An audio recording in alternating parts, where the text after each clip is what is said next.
Hello, everyone, and thank you very much for inviting me to give you a short talk regarding developing with Google App Engine. By the way, my name is Romar Mayer Micabalo, and I'm currently the Systems Administrator for Staff.com and TimeDoctor.com. And at the same time, I'm also the co-founder and Chief Technology Officer for Kelum TechLogic. Right, so what about I'll just give you a little bit of a background about myself. I'm an old school tinkerer back in the early days, way back DOS, uh, all the way to Windows and then Linux, and then right now I'm mostly into Linux. So I'm also a reborn PHP coder, but nothing much solid right now, except that we have with Kelum TechLogic we have two applications, and one application, web application, is currently in use in one of the government agencies here in Cagayan de Oro. Yep. So we're also planning to convert that application to a full web-based service, and we're thinking of putting it into Google App Engine. That's just the plan, right? So I'm also using PHP mostly in my coding time, and I'm also using the Yi framework, which I think is a really good framework. Now, if there are PHP guys there who are familiar with Laravel, Symfony, Codeigniter, and others, don't ask me anything about them because I am not really too familiar with those kind of frameworks. Anyway, I'm also mostly doing backend work, mostly sysadmin stuff. I currently manage servers, well, mostly in the US, on Amazon's AWS. So mostly for staff.com and timedoctor.com. Right? So that's about me. Question is, how did I get started with Google App Engine and Google API? Well, way back 2011, a good friend of mine, Mr. Paul Michael Labis, who's the CEO of Mangium Systems, introduced me to Google App Engine, right? But Google App Engine in 2011 is not Google App Engine in 2013. So way back, Google App Engine only supports Java, Python, Go, and other languages, but not PHP. So I ditched the idea and continued on with having my own development environment, using AWS servers and setting up my own development toolkits in my PC, and then pushing them to the server. They pretty much the same standard things that you do when you guys are developing as well. So I have those same routines as well.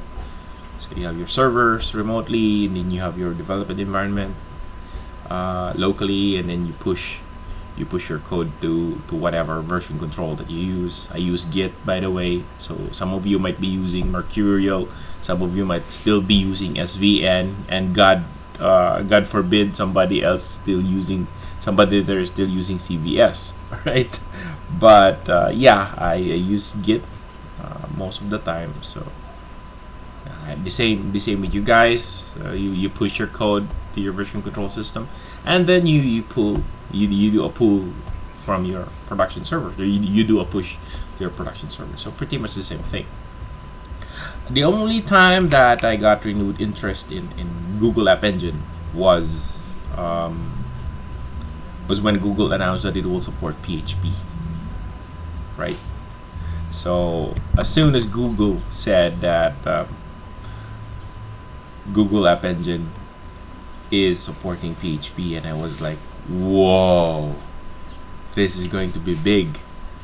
So you can say I'm a PHP guy. So yeah, I was excited, and I jumped in, and before I knew it, the first dev fest in Mindanao. Help me if you're going to agree with me.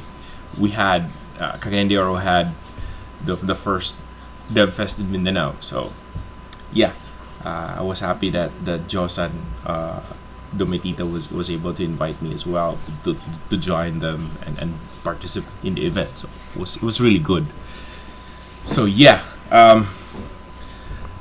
that's pretty much how I got started with Google App Engine and Google API. But please know that I'm not really an expert on the subject. So I'm still like you guys. I'm still starting out. But what this talk is that this is pretty much a testimonial thing. Like I'm just sharing with you guys what my experiences are and what to look out for. For some of you there who haven't yet tried Google App Engine. So again, I'm no expert to the subject, but this is about sharing some tidbits with you on some of the intricacies of Google App Engine, and most definitely comparisons with Amazon AWS, which I am quite familiar with, considering that I'm using AWS every day, right? Right. So again, I'm going to emphasize this is that Google App Engine is not an infrastructure as a service, nor is it a software as a service. Far from it. Most likely, you could consider Google App Engine as something in between. So it's neither an IaaS, it's not an SaaS, or you could say IaaS and then SaaS. Anyway, it's not infrastructure as a service, not a software as a service.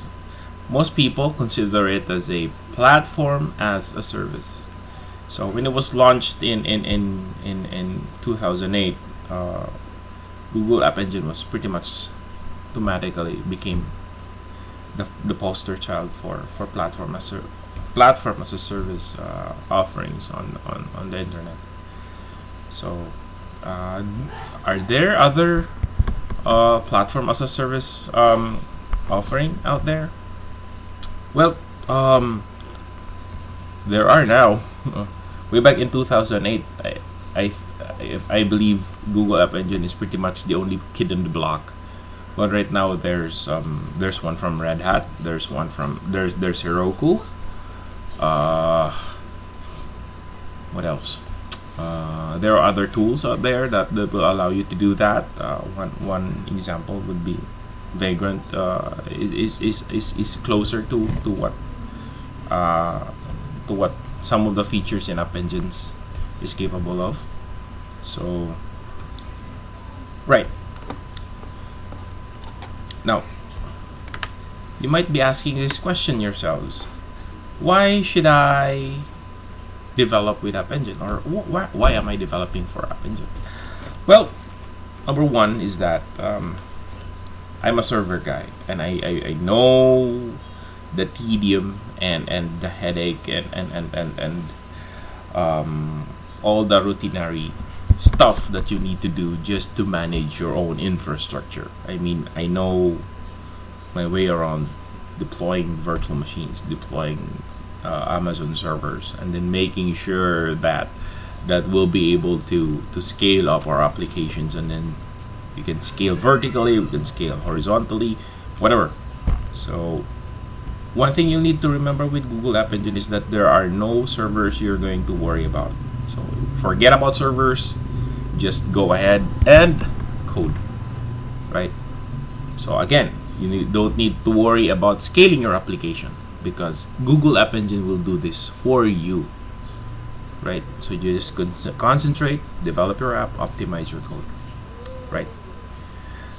Also, with Google App Engine, you will have access to the abundant number of APIs from Google, meaning you can use the Google authentication stuff, the ones that you use with Google Plus, the ones that you use with Gmail. You can have APIs from Google Maps. You can have APIs for Google Drive, and so on and so forth. And these are all available to you, well, at your disposal, pretty much immediately as soon as you have your Google App Engine account, right? So with Google App Engine, you just go ahead and do some coding stuff. That's it. So you just need to focus on fixing your code. You just need to focus on rolling out your code, and then you just tweak some Google App Engine settings. Then that's it. You just go ahead and deploy your application in Google App Engine, and then you just pay for your Google App Engine instance utilization like water or electricity. Now, some of you might be reacting when I say the word pay. Well, definitely, if you're going to do this thing full time, you definitely will need to pay, because Google App Engine also utilizes resources as well. And you can have Google App Engine, Google Data Store. You can have, the App Engine Data Store. You can have your Memcache as well. So yeah, did I say Memcache? Google App Engine has its own caching, and it uses Memcache. So you don't also need to worry about deploying that. You don't need to be the one to manage your caching system, your caching infrastructure, your storage infrastructure, your compute infrastructure. No, you do not need to do that. You don't need to manage them anymore. Do not worry about them. Just pay for the utilization that you incur with Google App Engine. That's it. And then just fix your code, code, churn out more code, and then make your product better and better and better. All right. So, what should you be looking out for when developing with App Engine? Number one is that you need to look out for a lot of things, actually. Number one is that you need to consider that when you are deploying your application in Google App Engine, your application is pretty much running in a sandbox. Therefore, you will definitely need to consider your file system accesses. Okay, so you need to consider where you're going to put your files, because definitely it's not like your application has direct access to the server's file systems. Your application is in a sandbox, right? So you'll need to consider that. Another is you should consider and plan how you're going to access your data store, your databases, right? App Engine has its own App Engine data store, so you can definitely use that.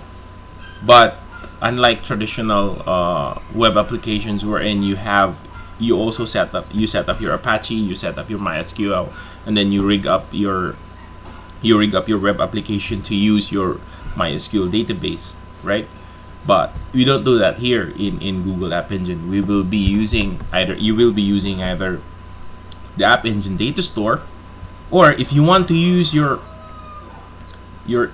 MySQL, which is practically outside Google App Engine, then you will need to craft up some sort of API, a web-based API, if you will, and then expose the database layer, expose the database methods over HTTP and HTTPS.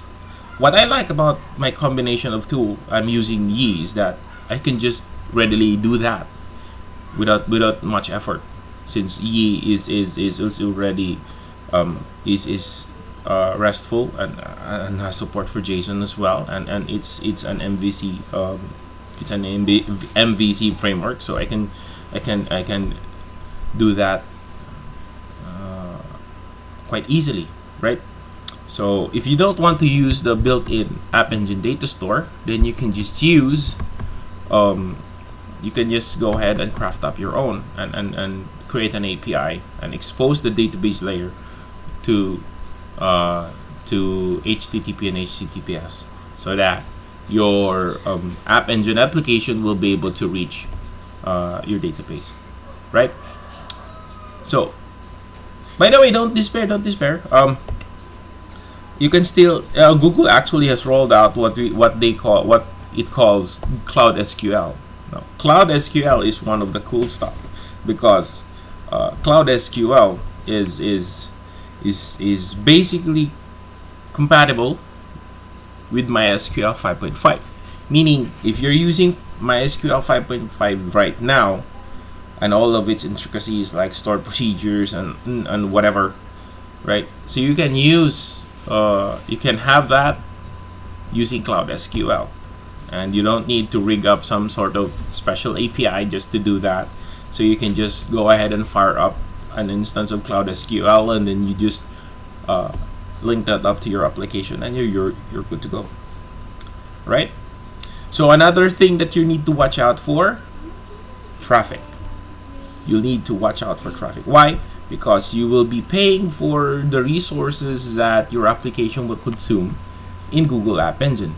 So that includes compute, memory, and then traffic, bandwidth. So you will definitely need to pay for your instance on an hourly basis. So you will also need to closely observe your traffic. Why? So that you can tweak your idle instances and pending instances in App Engine. And also at the same time, this is what I really like with Google App Engine compared to AWS and EC2, is that you can set your utilization budget in App Engine, right? Where can you do this? You can just go ahead and log into your App Engine, and then you just go ahead and click on billing status, and then you can actually just set your budget. There's a button there called change budget. That's it. You can specify how much you want to pay or you want to spend, like for a specific day. So you can put a ceiling on how much you're going to allocate for a specific day. So every day, that's going to be the budget, right? So no other PaaS platform is able to do this. So far, I've only seen this in AWS and in Google App Engine, right? So again, you'll need to consider your file system accesses, because you don't have that in Google App Engine. You will need to plan out where you're going to put your files, or if you want, you can store your files as blobs. But the downside is that when you're going to use blobs, your database may go big pretty fast, right? So second, if you're going to use an external database, you're going to use a separate MySQL instance, and you will need to expose that over the web. So you will need to craft up your own API, right? Or you can go Cloud SQL, right? And then of course you need to observe your traffic, and then you tweak your idle instances and your pending instances, and then lastly, definitely you will need to check your billing status and set your budget, right? So other than that, the rest are just your code. That's all there is. Okay. So where to go from here?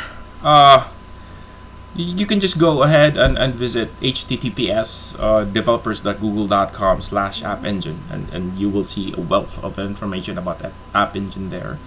And you can also go to the knowledge base for Google App Engine. There's definitely a lot of applications, information about Google App Engine there. So yeah, I think that's it for now. I really do wish you good luck, and congratulations, Zamboanga, on your Google Dev Fest, right? So again, this is Romar Mikabalo saying thank you for inviting me, and I really do wish you all good luck and hope to see you soon. Bye from Cagayan de Oro.